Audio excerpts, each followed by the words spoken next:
नमस्कार, स्वागत है आपका। आप देख रहे हैं इंडिया न्यूज पंजाब हिमाचल। आपके साथ मैं हूं दीपिका। चलिए बुलेटिन की शुरुआत करते हैं। बड़ी खबर से आपको बुलेटिन की शुरुआत कर रहे हैं। आज अंबाला एयरबेस में कार्यक्रम होने जाना है। वायुसेना के बेड़े में राफेल शामिल होने जा रहे हैं। हरियाणा के अंबाला एयरबेस में कार्यक्रम होना है और इस कार्यक्रम में रक्षा मंत्री राजनाथ सिंह और रूस के रक्षा मंत्री फ्लोरेंस पार्ले भी शामिल होंगे। इस कार्यक्रम में सीडीएस जनरल बिपिन रावत और एयर चीफ मार्शल आर के भदौरिया भी मौजूद रहेंगे।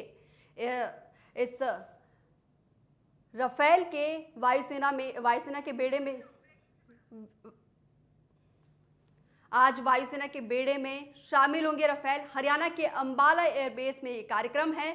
10 बजे से ये कार्यक्रम का आगाज होना है। इस कार्यक्रम में रक्षा मंत्री राजनाथ सिंह और रूस के रक्षा मंत्री फ्लोरेंस पार्ले मौजूद होंगे। साथ ही साथ सीडीएस जनरल बिपिन रावत और air chief marshal Rakesh Bhadauria भी शामिल रहेंगे। तो आज ऑफिशियली वायुसेना के बेड़े में राफेल शामिल होंगे और हरियाणा के अंबाला एयरबेस में ये कार्यक्रम होना है। 10 बजे कार्यक्रम का आगाज होगा। इसके लिए विशेष तौर पर रूस की रक्षा मंत्री फ्लोरेंस पार्ले विशेष तौर पर आ रही हैं।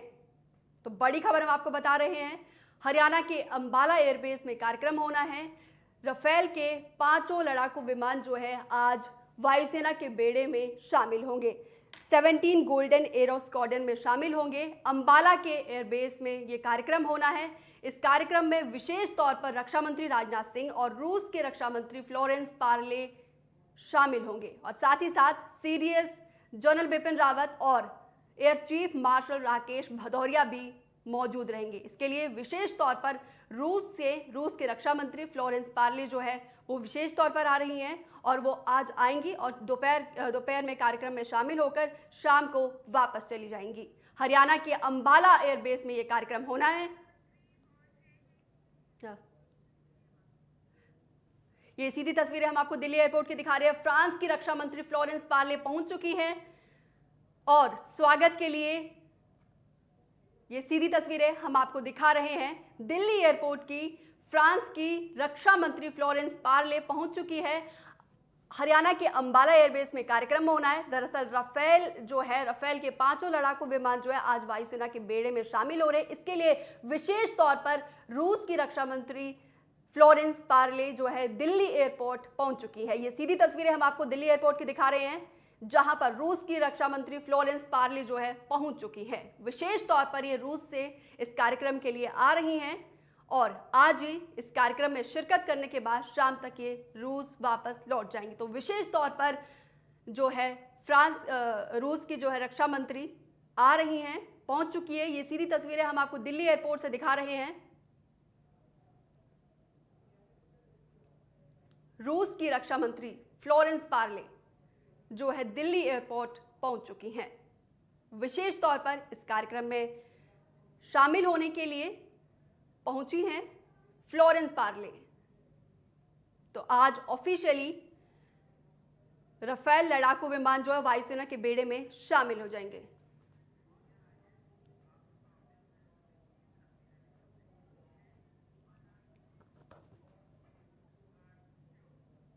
आपको राफेल से जुड़ी ये 3 तस्वीरें हम आपको दिखा रहे हैं जिसमें राफेल जब भारत पहुंचा था, 29 जुलाई को जब भारत पहुंचा था उस टाइम की तस्वीरें है ये और आज की ये तस्वीरें हम आपको दिखा रहे हैं। 3 तस्वीरें आपके टेलीविजन स्क्रीन पर जब अंबाला में पहली बार राफेल ने लैंडिंग की थी। ये बिडल में जो तस्वीरें हम आपको दिखा रहे हैं और इंडियन एयरबेस में जब एंट्री की थी, ये तस्वीरें हम आपको तब के दिखा रहे हैं 29 जुलाई को जब रूस से जो ये राफेल के 5 लड़ाकू विमान ने देश की धरती पर कदम रखा था। तो अंबाला में जब ये लैंडिंग हुई थी उस टाइम की तस्वीरें, इंडियन एयरबेस में जब एंट्री करी थी ये उस टाइम की तस्वीरें और अब ताकत दिखाने के लिए तैयार है राफेल पूरी तरीके से। हालांकि जिस हिसाब से चीन और भारत के बीच जो तनाव चल रहा है उसके मद्देनजर आज जो है राफेल जो है औपचारिकता पूरी करते हुए वायुसेना के बेड़े में शामिल होने के लिए तैयार है। ये 3 तस्वीरें हम आपको दिखा रहे हैं आपके टेलीविजन स्क्रीन पर जब राफेल भारत में जब ये 5 लड़ाकू विमान जो है भारत आए थे तो उस टाइम की तस्वीरें जब इंडियन एयरबेस में एंट्री ली थी उस टाइम की तस्वीरें हैं और अंबाला में जब पहली लैंडिंग की थी और अब ये ताकत दिखाने के लिए पूरी तरीके से तैयार है। तो वायुसेना के शक्ति में आज जो है इजाफा होने वाला है।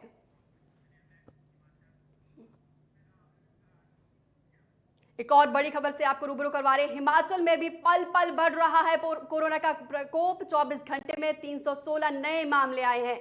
संक्रमितों का आंकड़ा 8,147 के पार पहुंच चुका है। एक्टिव मामलों की बात की जाए तो 2,447 एक्टिव मामले हैं। तो संक्रमितों का आंकड़ा जो है लगातार बढ़ता जा रहा है। 8,000 के पार जो संक्रमितों का आंकड़ा पहुंच चुका है। एक्टिव मामलों की बात की जाए तो 2,457 जो है एक्टिव मामले हैं। हालांकि 5,586 लोगों ने कोरोना को रिकवर किया, कोरोना को मात दिया है और 61 लोगों की अभी तक जान जा चुकी है कोरोना की वजह से। और हिमाचल में सबसे ज्यादा अगर प्रभावित हुआ है तो सोलन सबसे ज्यादा प्रभावित हुआ है। लगातार मामले जो है हिमाचल में बढ़ रहे हैं। जब से अनलॉक की प्रक्रिया खुली है, कहीं ना कहीं लोगों की लापरवाही सामने आ रही है, जिस वजह से जो है कोरोना के केस में जो है लगातार इजाफा देखने को मिल रहा है। हालांकि रिकवरी रेट अच्छा है, 70% के आसपास है, लेकिन मामले जो है लगातार बढ़ते जा रहे हैं, जो चिंता का विषय है। एक्टिव मामलों की बात की जाए तो लगातार 3,000 के आसपास जो है एक्टिव मामले हैं और 61 लोगों ने कोरोना की वजह से दम तोड़ा है। तो हिमाचल प्रदेश में पल पल बढ़ रहा है कोरोना का प्रकोप। 24 घंटे में 316 नए मामले सामने आए हैं और संक्रमितों का आंकड़ा जो है लगातार बढ़ता जा रहा है, जो बेहद चिंता का विषय है। 24 घंटे की बात की जाए तो पिछले 24 घंटे में 316 नए मामले सामने आए हैं। संक्रमितों का आंकड़ा जो है 8,147 के पार पहुंच चुका है। एक्टिव मामलों की बात की जाए तो 2,457 एक्टिव केस है हिमाचल में और 5,586 लोगों ने कोरोना को मात दिया है, कोरोना को रिकवर किया है और 61 लोगों ने कोरोना की वजह से जो है दम तोड़ा है। सबसे ज्यादा इफेक्ट जो है सोलन हुआ है और उसके बाद कांगड़ा में जो सबसे अधिक मामले देखने को मिल रहे हैं।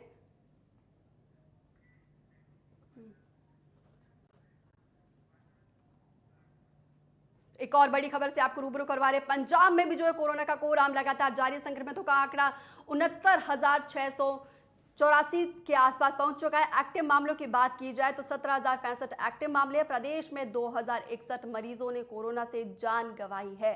तो पंजाब में भी जो है कोरोना का कोहराम लगातार बढ़ता जा रहा है। प्रदेश में 2,061 मरीजों ने कोरोना से जान गंवाई है। तो जो संक्रमितों का आंकड़ा जो है लगातार बढ़ता जा रहा है, जो बेहद चिंता का विषय है। पंजाब में लगातार पल पल जो है कोरोना के केसेस बढ़ते जा रहे हैं। संक्रमितों का आंकड़ा 69,684 के आसपास पहुंच चुका है। एक्टिव मामलों की बात की जाए तो 17,065 जो है एक्टिव केस है। तो लगातार ये मामलों में इजाफा देखने को मिल रहा है। तो पंजाब में जो सबसे अधिक जो जिला सबसे अधिक प्रभावित हुआ है, अमृतसर में सबसे अधिक मामले देखने को मिल रहे हैं। उसके बाद एसएएस नगर जो सबसे अधिक प्रभावित हुआ है और उसके बाद लुधियाना और बठिंडा में जो है सबसे अधिक केसेस देखने को मिल रहे हैं। संक्रमितों के आंकड़े की बात की जाए तो 69,684 जो है केसेस आंकड़े जो है बढ़ चुके हैं और एक्टिव केस लगातार कम हो रहे हैं, लेकिन मामले जो है बढ़ते जा रहे हैं। अब तक 2,000 से अधिक मरीजों ने पंजाब में कोरोना से जान गंवाई है।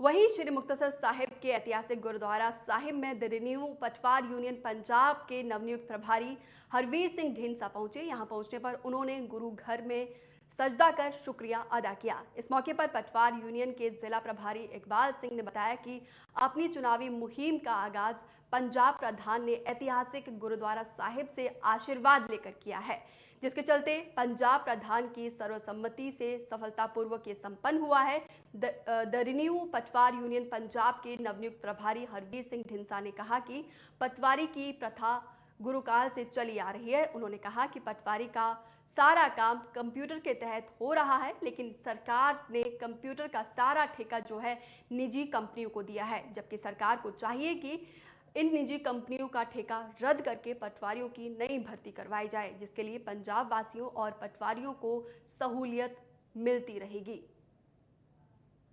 तो द रिन्यू पटवार यूनियन के प्रमुख जो है श्री मुक्तसर साहिब पहुंचे हैं। उन्होंने आशीर्वाद लिया, गुरु का सजदा किया। उसके बाद उनका आरोप है कि जो पंजाब सरकार ने पटवारी से रिलेटेड जितने भी काम है निजी कंपनियों को दिया है, जो बेहद गलत है। इससे लोगों को कहीं ना कहीं नुकसान हो रहा है। द रिन्यून पटवार के प्रमुख हरवीर सिंह धिंसा ने कहा कि इसका काम जो है इकबाल सिंह, मैं दी रेवन्यू पटवारी यूनियन पंजाब ਦਾ ਜੁਆਇੰਟ ਸਕੱਤਰ ਹਾਂ। ਸਾਡੇ ਸੂਬਾ ਪ੍ਰਧਾਨ ਸਰਦਾਰ ਹਰਵੀਰ ਸਿੰਘ ਜੀ ਢੀਂਡਸਾ ਤੇ ਉਹਨਾਂ ਦੀ ਟੀਮ ਉਹ 40 ਮੁਕਤਾਂ ਦੀ ਧਰਤੀ ਤੋਂ ਉਹਨਾਂ ਨੇ ਆਪਣੀ ਚੋਣ ਜਿਹੜੀ ਮੁਹਿੰਮ ਸ਼ੁਰੂ ਕੀਤੀ ਸੀ ਤੇ ਉਸ ਚੋਣ ਮੁਹਿੰਮ ਤੇ ਸਰਬਸੰਮਤੀ ਨਾਲ ਉਹਨਾਂ ਨੂੰ ਪੰਜਾਬ ਵਿੱਚ ਸਾਰੇ ਸਮੂਹ ਪਟਵਾਰੀਆਂ ਨੇ ਸੂਬਾ ਪ੍ਰਧਾਨ ਚੁਣਿਆ। ਸੋ ਉਹਨਾਂ ਨੇ ਇੱਥੋਂ ਉਹਨਾਂ ਦੀ ਆਸਾ ਸੀ ਕਿ 40 ਮੁਕਤਾਂ ਦੀ ਧਰਤੀ ਤੋਂ ਉਹਨਾਂ ਨੇ ਕੰਪੇਨ ਸ਼ੁਰੂ ਕੀਤੀ ਸੀ ਤੇ ਪ੍ਰਧਾਨ ਬਣ ਤੇ ਉਹ ਇਸ 40 ਮੁਕਤਾਂ ਦੀ ਧਰਤੀ ਤੇ ਸ਼ੁਕਰਾਨਾ ਅਦਾ ਕਰਨ ਆਏ ਆ। ਸੋ ਅਸੀਂ ਉਹਨਾਂ ਨੂੰ ਤੇ ਉਹਨਾਂ ਦੀ ਟੀਮ ਨੂੰ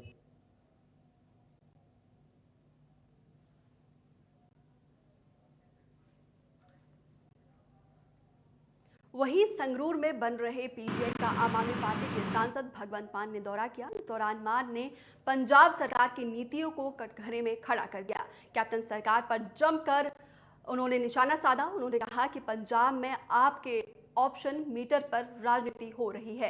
कैप्टन सरकार इस मामले में देशद्रोह लगा रही है। इस दौरान उन्होंने पूर्व डीजीपी सुमेध सैनी को जल्द गिरफ्तार करने की मांग की और साथ ही उन्होंने कहा कि सैनी के तमाम पुराने मामले की जांच होनी चाहिए। इस दौरान उन्होंने बहुचर्चित शिवसेना बनाम कंगना रनौत के मामले पर भी प्रतिक्रिया दी और कहा कि कंगना के लिए तंगदिली दिखाना किसी भी तरह से अच्छी बात नहीं है।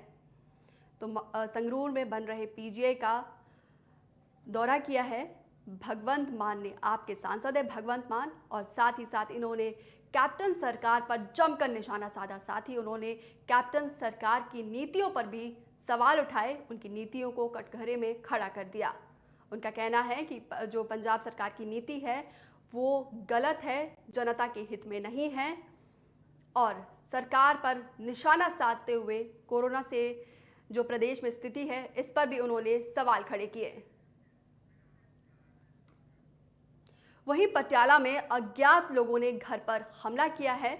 ये बड़ी खबर हम आपको बता रहे हैं। ईंटों और पत्थरों से हमला किया है। युवक पर तेजदार हथियार से हमला किया है। हमले में परिवार के 3 सदस्य घायल हो गए हैं। तो ये बड़ी खबर हम आपको पटियाला से दे रहे हैं, जहां पर अज्ञात लोगों ने घर में घुसकर हमला किया है। इस परिवार के 3 सदस्य जो घायल हुए हैं। अज्ञात लोगों ने ईंटों और पत्थरों से ये हमला किया है। आप देख सकते हैं तस्वीरों में घर की जो खिड़की है ये टूटी हुई है। अज्ञात लोगों ने जो है ईंट और पत्थरों से हमला किया है। इस दौरान घर के 3 सदस्य जो है घायल हुए हैं। वहीं पुलिस ने अज्ञात लोगों के खिलाफ मामला दर्ज करके आगे की कार्रवाई शुरू कर दी है। आप तस्वीरों में देख सकते हैं किस तरह से अज्ञात लोगों ने जो है घर पर हमला किया और घर की जो खिड़की है ये टूटी हुई है। इस दौरान युवक पर जो है तेजदार हथियार से हमला किया गया है। इस हमले में परिवार के 3 सदस्य घायल बताए जा रहे हैं, जो अस्पताल में भर्ती है, जिनका इलाज चल रहा है। वहीं पुलिस ने जो है मामला दर्ज करके आगे की कार्रवाई शुरू कर दी है। पुलिस ने अज्ञात लोगों के खिलाफ मामला दर्ज करके आगे की कार्रवाई शुरू कर दी है। तो पटियाला की बड़ी खबर हम आपको बता रहे हैं, जहां पर अज्ञात लोगों ने घर पर हमला किया है, ईंटों और पत्थरों से हमला किया है। इस दौरान युवक पर तेजदार हथियार से हमला किया गया। इस हमले में परिवार के 3 सदस्य घायल बताए जा रहे हैं, जिनका नजदीकी अस्पताल में इलाज चल रहा है। वहीं पुलिस ने अज्ञात लोगों के खिलाफ मामला दर्ज करके जांच शुरू कर दी है। तो ये बड़ी खबर हम आपको बता रहे हैं पटियाला से, जहां पर अज्ञात लोगों ने घर में घुसकर हमला किया है। इस दौरान हमले में जो है परिवार के 3 सदस्य घायल बताए जा रहे हैं। एक युवक पर जो है तेजदार हथियार से हमला किया गया और इस हमले में परिवार के 3 सदस्य घायल है। तो तस्वीरों में आप देख सकते हैं घर की खिड़की जो है वो टूटी हुई है। अज्ञात बदमाशों ने ईंट और पत्थरों से घर पर हमला किया है। तो पटियाला की बड़ी खबर हम आपको बता रहे हैं।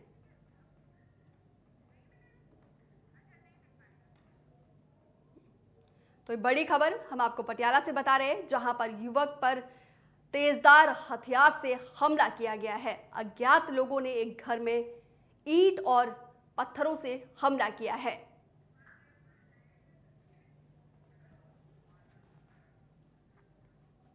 वहीं जालंधर के गुरु अमरदास नगर में कुछ दिन पहले एक बर्थडे पार्टी का आयोजन किया गया था, जिसमें युवकों ने फायरिंग का मामला सामने आया था। ये वीडियो जो है सोशल मीडिया पर भी वायरल हुआ था। इस मामले में इन्वेस्टिगेशन कर रहे पुलिस अधिकारी गुरमीत सिंह ने बताया कि वीडियो वायरल होने के बाद जांच शुरू कर दी गई, तो वीडियो जो है सही निकला है, जिस पर पुलिस ने तुरंत एक्शन लेते हुए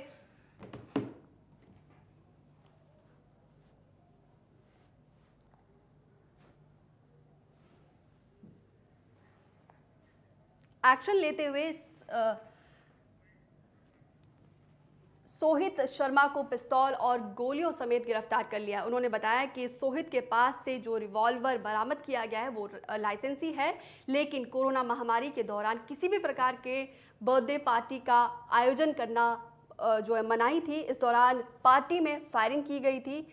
इसमें लिए गए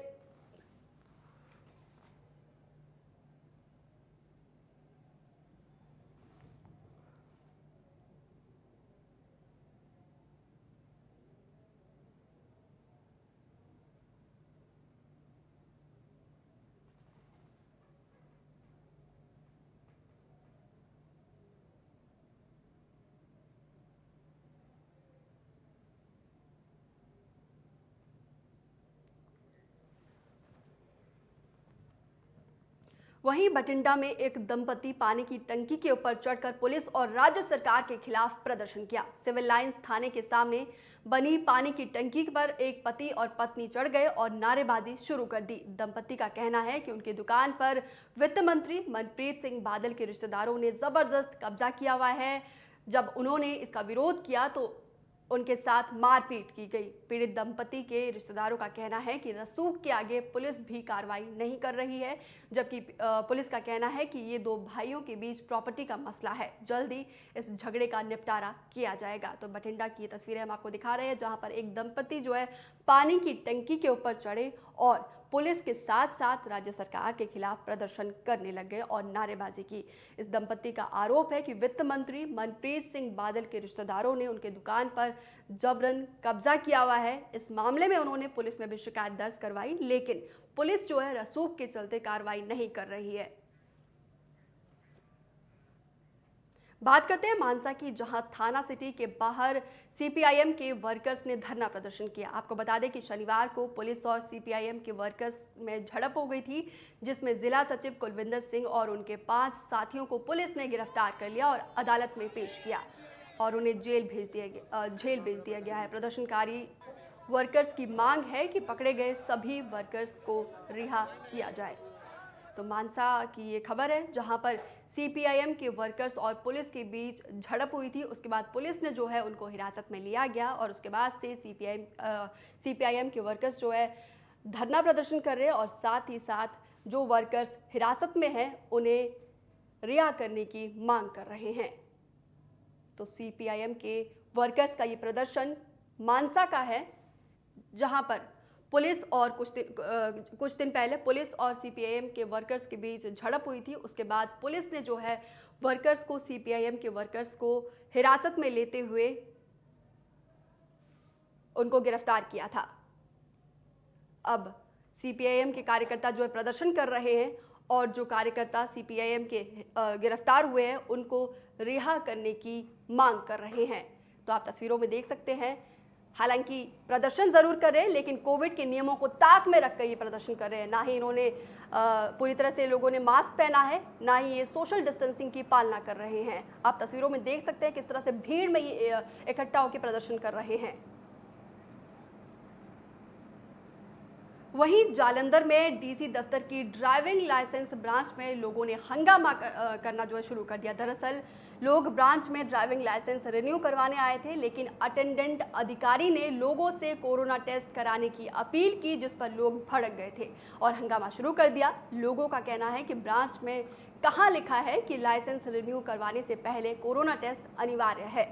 वही लोगों का कहना है कि कोविड-19 की सभी हिदायतों का वो पालन कर रहे हैं, इसके बावजूद ब्रांच में लोगों को परेशान किया जा रहा है। तो जालंधर का ये मामला है, जहां पर ड्राइविंग लाइसेंस का जो ड्राइविंग लाइसेंस रिन्यू करवाने गए लोगों को ब्रांच के अधिकारी ने पहले कोविड-19 की जो है टेस्ट करवाने की अपील की। उसके बाद लोगों ने कहा कि ब्रांच के अधिकारी जो है उन्हें परेशान कर रहे हैं, क्योंकि कहीं भी नहीं लिखा है कि ड्राइविंग लाइसेंस रिन्यू करवाने से पहले जो है कोविड-19 का टेस्ट करवाना अनिवार्य है। लोगों ने आरोप लगाया कि जो ब्रांच के अधिकारी हैं उन्हें जानबूझकर परेशान कर रहे हैं। हालांकि लोगों का कहना है कि वो कोविड-19 के नियमों का पूरी तरह से पालन कर रहे हैं, इसके बावजूद जो अटेंडेंट अधिकारी है उन्हें परेशान कर रहे हैं।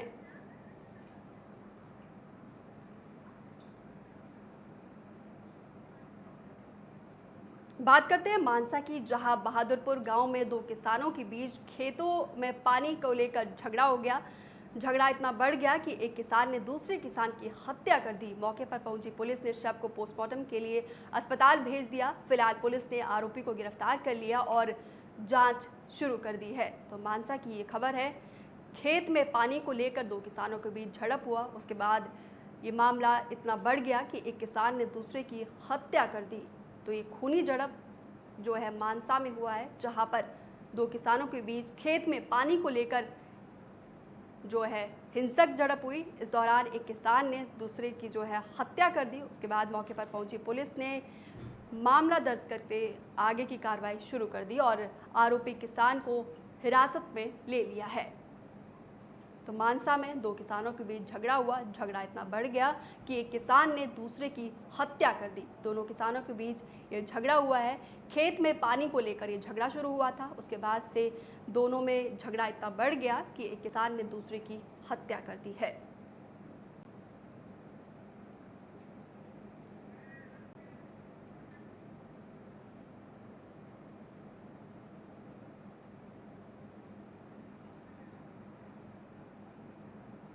चलिए खबरों में आगे बढ़ते हैं। कोरोना वायरस की वजह से सभी कारोबार प्रभावित हुए हैं। वहीं इसका असर कबड्डी खेल जगत में भी पड़ रहा है। जानकारी के मुताबिक 5 महीने से पंजाब में एक भी कबड्डी टूर्नामेंट नहीं हुआ है, जिसकी वजह से खिलाड़ियों को आर्थिक समस्या से जूझना पड़ रहा है। इस दौरान प्रदेश कबड्डी एसोसिएशन मेंबर और वर्ल्ड कप कबड्डी खेल चुके खिलाड़ियों ने बरनाला में डीसी को ज्ञापन सौंपा। तो कोरोना की वजह से सारा कारोबार जो है प्रभावित हुआ है। इसी में खेल जगत भी प्रभावित हुआ है। इससे जो है कोरोना की वजह से जो है खेल जगत भी अछूता नहीं है, खेल जगत भी जो है प्रभावित हुआ है। इसी कड़ी में पंजाब में जो है पिछले 5 महीनों से कबड्डी का एक भी टूर्नामेंट जो है उसका आयोजन नहीं किया गया है, जिसकी वजह से खिलाड़ियों को आर्थिक परेशानियों का सामना करना पड़ रहा है, जिसको लेकर बरनाला में कबड्डी खिलाड़ियों ने डीसी को ज्ञापन सौंपा। माझे दुआबे ਦੇ ਵਿੱਚ ਮੈਚ ਚੱਲ ਰਹੇ ਨੇ, ਸਾਡੇ ਬਰਨਾਲੇ ਦੇ ਵਿੱਚ ਵੀ ਚੱਲਣ, ਕਿਉਂਕਿ ਜਦੋਂ ਸਾਡੀ ਜਿਹੜੀ ਗੇਮ ਆ ਇਹਦੇ ਨਾਲ ਰੈਗੂਲਰ ਜੁੜਾਂਗੇ ਤਾਂ ਇਹਦੀ ਆਊਟਪੁੱਟ ਨਿਕਲਦੀ ਹੈ। ਕਿਉਂਕਿ ਹੁਣ ਜਦੋਂ ਵੀਰ ਨੇ ਦੱਸਿਆ ਸੀਗਾ ਪਹਿਲਾਂ ਵੀ ਜਿਵੇਂ ਵਿਹਲਿਆਂ ਤਾਂ ਬੰਦੇ ਦਾ ਦਿਮਾਗ ਇੱਧਰ ਉੱਧਰ ਹੈ ਨਾ, ਕਿਸੇ ਵੀ ਤੰਗ ਨਾ ਹੁੰਦਾ ਵੀ ਅਸੀਂ ਇਹੀ ਡੀਸੀ ਸਾਹਿਬ ਨੂੰ ਮੰਗ ਦਿੱਤੀ ਹੈ ਵੀ ਸਾਰੇ ਪਲੇਅਰ ਇੰਟਰਨੈਸ਼ਨਲ ਲੈਵਲ ਦੇ ਵੀਰ ਕਾਲਾ ਪੰਮਾ ਠੀਕਰੀ ਵਾਲੇ ਭਾਊ ਵੀਰ ਸਾਡੇ ਮੁੰਡੇ ਭਲਵਾਨ ਮੌੜਨ ਆਪਾਂ ਸਾਰੇ ਇਕੱਠੇ ਹੋਏ ਨੇ, ਪਿੰਦਾ ਧਨੌਲਾ ਵੀਰ ਸਾਰੇ ਇਕੱਠੇ ਹੋਏ ਨੇ। ਸਾਡੀ ਇਹੀ ਮੰਗ ਆ ਪ੍ਰਸ਼ਾਸਨ ਨੂੰ ਵੀ ਇਹ ਮੈਚਾਂ ਨੂੰ ਚਲਾਇਆ ਜਾਵੇ, ਵੀ ਅਸੀਂ ਇਹਨਾਂ ਜਿਹੜੇ ਮੈਚ ਹੋਣਗੇ ਅਸੀਂ ਇਹ ਵਧੀਆ ਢੰਗ ਨਾਲ ਮਤਲਬ ਜੋ ਸੋਸ਼ਲ ਡਿਸਟੈਂਸ ਰੱਖ ਕੇ ਜਿੰਨਾ ਵੀ ਵਧੀਆ ਪ੍ਰਬੰਧ ਕਰਕੇ ਟੂਰਨਾਮੈਂਟ ਹੋਣ, ਅਸੀਂ ਵੀ ਪੂਰਾ ਹੈਲਪ ਕਰਾਂਗੇ ਸਾਰੀ ਇਹਦੇ ਵਿੱਚ। ਮੈਂ ਵਰਲਡ ਕੱਪ ਵੀ ਖੇਡਿਆ ਜੋ ਪੰਜਾਬ ਸਰਕਾਰ ਨੇ ਕਰਾਇਆ ਸੀ, ਤੇ ਨਾਲ ਹੀ ਮੈਂ ਜਿੱਦਾਂ ਲੀਗ ਖੇਡਿਆ, ਮੈਂ ਕੈਨੇਡਾ ਖੇਡਿਆ ਜੀ, ਆਸਟ੍ਰੇਲੀਆ, ਨਿਊਜ਼ੀਲੈਂਡ, ਦੁਬਈ, ਤੇ ਵੀ ਜਿੱਦਾਂ ਮੈਂ ਦੇਸ਼ਾਂ 'ਚ ਖੇਡਿਆ ਹੋਰ ਵੀ ਕਈ ਜਿੱਦਾਂ ਜੀ।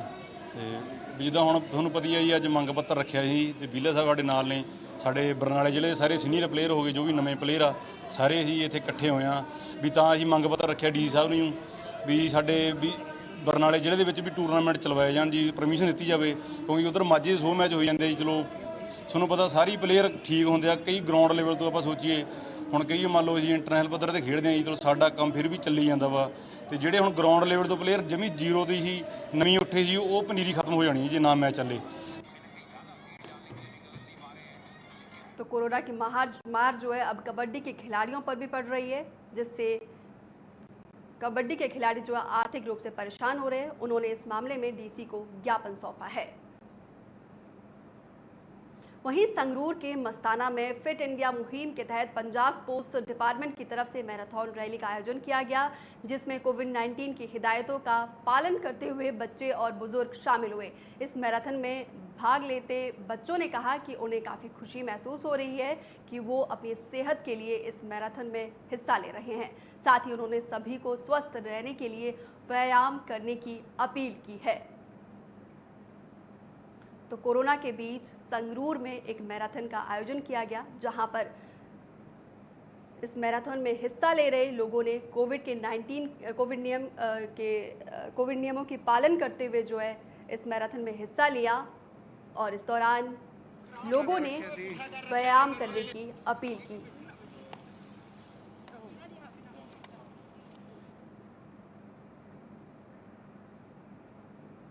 इस वक्त की बड़ी खबर से आपको रूबरू करवा रहे। कंगना के दफ्तर में आज तोड़फोड़ को लेकर सुनवाई होगी। बॉम्बे हाईकोर्ट में दोपहर 3 बजे सुनवाई होगी। बीएमसी ने कल कंगना के दफ्तर मणिकर्णिका पर तोड़फोड़ की थी, जिसको लेकर आज दोपहर 3 बजे सुनवाई होनी है।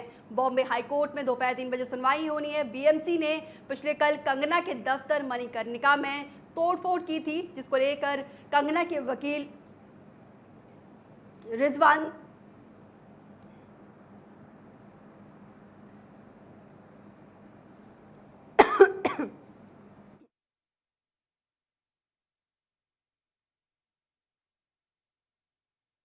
कंगना के दफ्तर पर, जिसको लेकर कंगना के वकील रिजवान सिद्दीकी ने जो है याचिका दायर की थी। हालांकि पिछले कल ही बॉम्बे हाई कोर्ट ने जो स्टे लगाया था और आज दोपहर 3 बजे सुनवाई होनी है।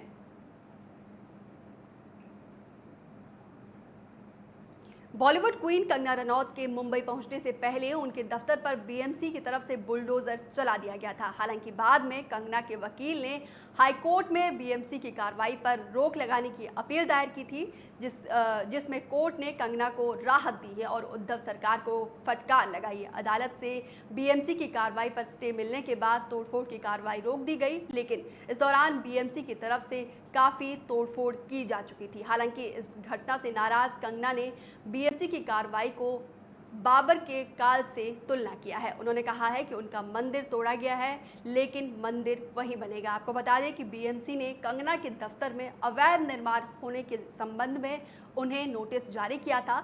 नोटिस उनके दफ्तर के बाहर जो चस्पा किया था। कंगना ने भी इस दौरान थोड़े वक्त की मोहलत मांगी थी, लेकिन जब कंगना के वकील हाई कोर्ट में स्टे लेने के लिए तैयार हो गए, तब उनके दफ्तर पर बुलडोजर चला दिया गया था।